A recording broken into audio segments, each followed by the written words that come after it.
une revue, un échange, une relation, un échange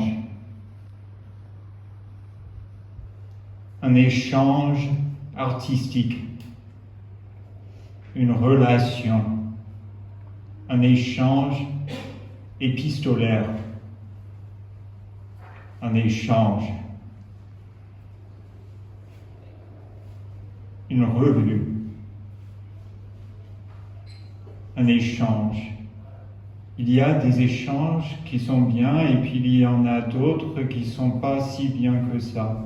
Ce qui est bien avec les revues, c'est qu'en fait, les revues, l'échange, ce n'est pas purement monétaire. La plupart des échanges sont purement monétaires. Et vous me diriez peut-être qu'en fait, il y a des échanges, on parle pas mal en fait, on parle beaucoup même. Mais moi, je me suis dit, les vrais échanges, c'est assez rare. Il y en a peut-être quelques-uns dans une semaine. Et vous pouvez faire une expérience chez vous. Vous pouvez regarder le nombre de transactions dans votre compte en banque en ligne. Et puis, vous pouvez noter les vrais échanges chaque semaine. Et comme ça, vous pouvez faire la comparaison entre les échanges, les vrais échanges oraux, de nature orale, normalement, mais des fois avec les mains, ou des fois avec des images, ou je ne sais pas quoi, et les échanges purement monétaires. Et quand je dis purement monétaire, je veux dire purement monétaire sans rien en plus, comme aller au supermarché. Non, mais il y a des choses en plus quand même au supermarché. Un échange, une revue, une relation, un dialogue, une discussion, un débat, une pensée, un pansement qui pense, un pansement qui pense à toutes ses dépenses, un pansement qui dépense trop, un pansement qui fait une expérience en regardant son compte en banque.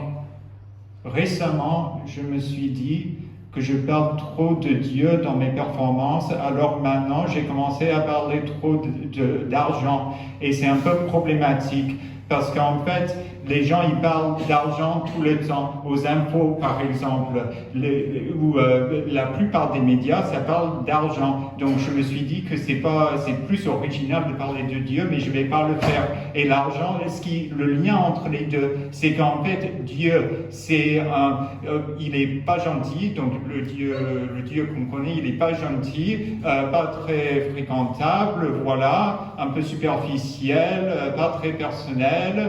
On dit qu'il est partout. Il y a plein de points en commun en fait. Il y a plein de points communs entre Dieu et l'argent. Mais je ne vais pas en parler plus. On va changer, on va évoluer. On va se transformer. En fait, on se transforme, mais on n'évolue pas. On est des consommateurs, mais on peut se transformer en producteurs. On est des humains, mais on ne peut pas se transformer en chien, par exemple. On est des humains, mais on ne peut pas parler d'échange sans rentrer dans une logique économique. Et ça, c'est justement le problème. Il y a toujours cette idée que même dans des économies où il n'y a pas d'argent, il y en a quand même. Dans la poésie, il n'y a pas d'argent, mais il y en a quand même, mais il y en a très très peu. Je pense que les poètes, c'est les moins bien payés de tous les professionnels sur Terre. C'est possible, j'en suis pas sûr. À part des esclaves peut-être, ou des trucs trop glauques comme ça, parce que les poètes, en principe, ils sont consentants. En tout cas, je ne connais pas de poète non consentant, et si j'en connais un, je ne suis pas au courant. Je ne balance pas. Moi, le poète. Vous, les poètes, parce que peut-être une moitié d'entre nous sont des poètes. il y a une moitié de la salle qui est poète ou impliquée dans la poésie d'une manière ou une autre. Et du coup, ça fait de nous des anticapitalistes. Moi, je ne suis pas capitaliste, je suis carrément anticapitaliste. Je vends des livres de poésie pour faire exploser les cerveaux des capitalistes, comme dans ce film des années 80 qui s'appelle Scanners, avec des gens qui font des batailles mentales entre... Donc c'est les poètes contre les capitalistes, et des fois, et les poètes, ils sont plus forts parce qu'ils réfléchissent plus, ils sont plus dans les pensées, parce que les capitalistes, c'est juste les transactions brutes, c'est ce qui se passe dans le compte en banque. Ça, c'est ce qui les intéresse. Ils s'en fichent de ce qu'il y a dans le livre. Je ne vais pas faire de la diffamation, mais je pense il s'appelle Musso, Guillaume Musso, Marc Lévy. Il y a plein de gens comme ça où on voit les pubs dans le métro et on se dit, il y a toujours des pubs pour des livres, c'est génial, mais c'est pas si génial que ça. Un échange.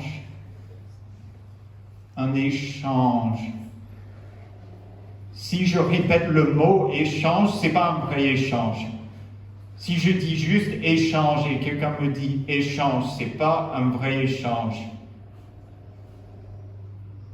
Je jette un sort magique pour qu'il n'y ait plus d'échanges, pour couper les échanges, pour faire en sorte que tous les poèmes deviennent des monologues, que des monologues tout le temps. On parle à soi-même, parce que justement le problème dans notre économie, c'est qu'il n'y a pas assez de gens qui parlent tout seuls. Nous les poètes, on parle tout seuls, et on l'assume. Il y a d'autres gens qui parlent tout seuls, et ils essaient de le cacher. Ils le cachent, et puis quand il y a une autre personne qui rentre dans la pièce, ils sont gênés. Et des fois, ils ne sont pas gênés, mais c'est parce que ce sont des poètes.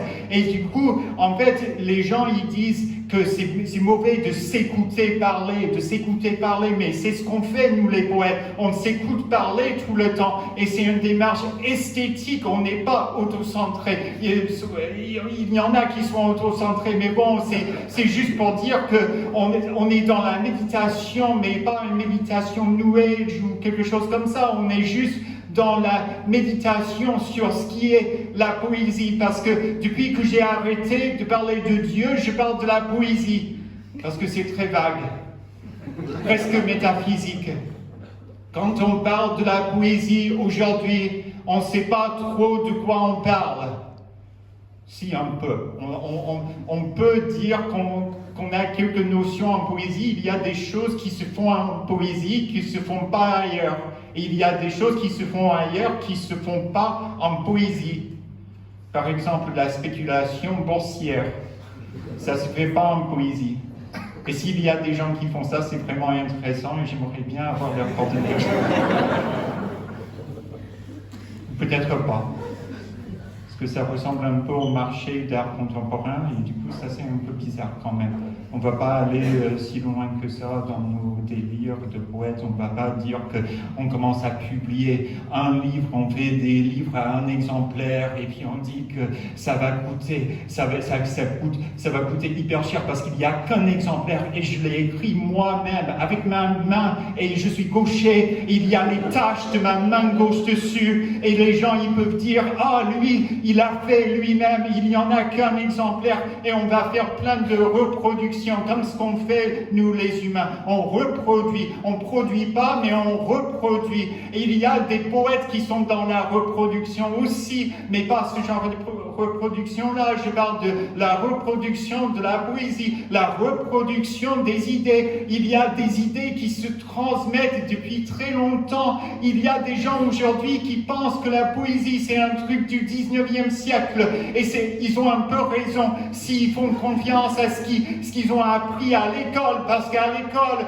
on apprend que la poésie c'est surtout du 19e siècle, peut-être un peu au Moyen-Âge. Au Moyen-Âge il y avait Villon, il n'y avait personne d'autre, il y avait juste Villon, et il était là à faire sa poésie tout seul parce que c'est lui qui l'a inventé. En fait il y avait Homère, et c'était lui qui l'a inventé. Il y avait Homère et il a eu une idée originale, il a dit, je vais écrire ma poésie, mais il n'a pas écrit en fait, il n'a rien écrit du tout, parce que c'était juste un mec qui parlait beaucoup, et c'est ce qu'on a décidé de faire à l'époque. Dès qu'il y avait un mec qui parlait beaucoup, il disait, mais quand même, peut-être qu'il raconte quelques trucs intelligents, donc on va le noter quand même, on va le noter, et c'est comme ça qu'on a inventé l'écriture. C'était pas avec des listes de courses comme des transactions, parce qu'on dit que les tablettes d'argile à l'époque, c'était genre un peu de bière, un peu d'argile, un peu de, je sais pas, un peu de piment, et c'était comme ça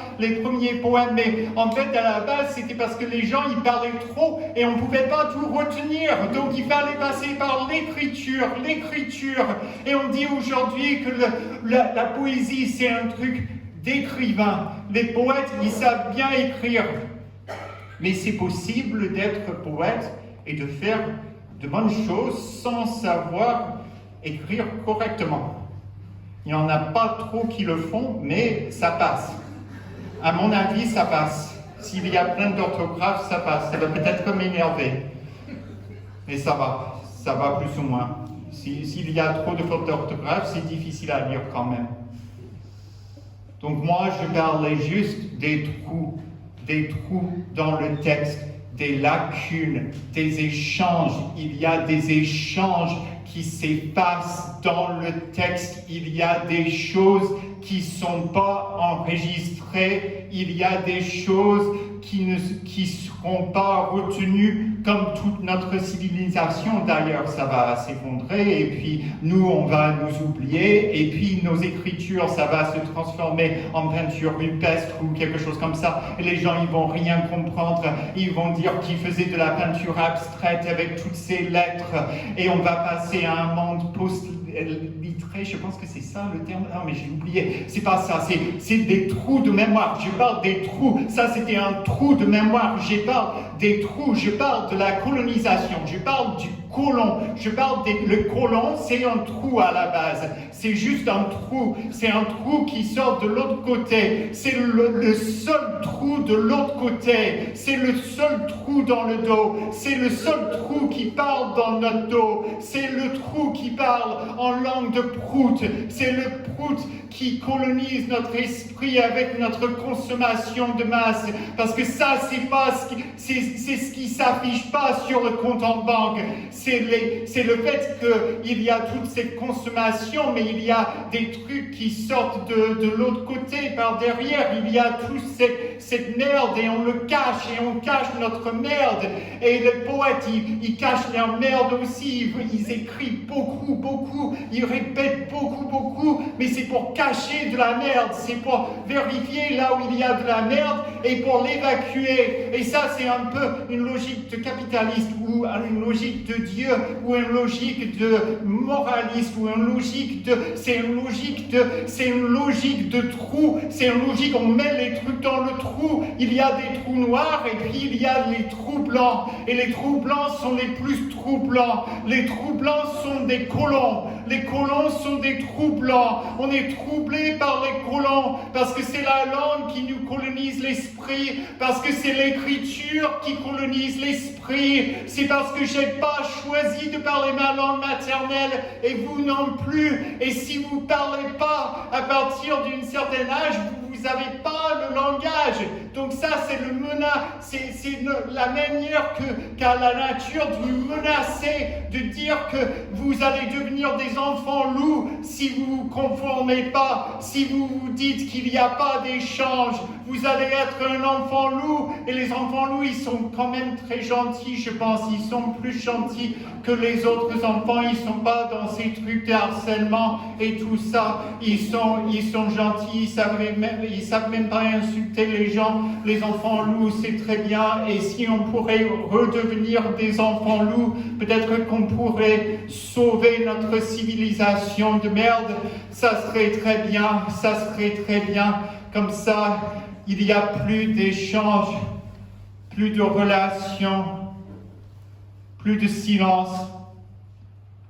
plus de trous. On bouge tous les trous pour qu'ils ne parlent plus, pour qu'ils ne parlent plus les langues des grands empires, parce que toutes les langues sont internationales et toutes les langues sont issues de rapports de force, un échange, une relation, un témoignage, un monologue, un échange monologue.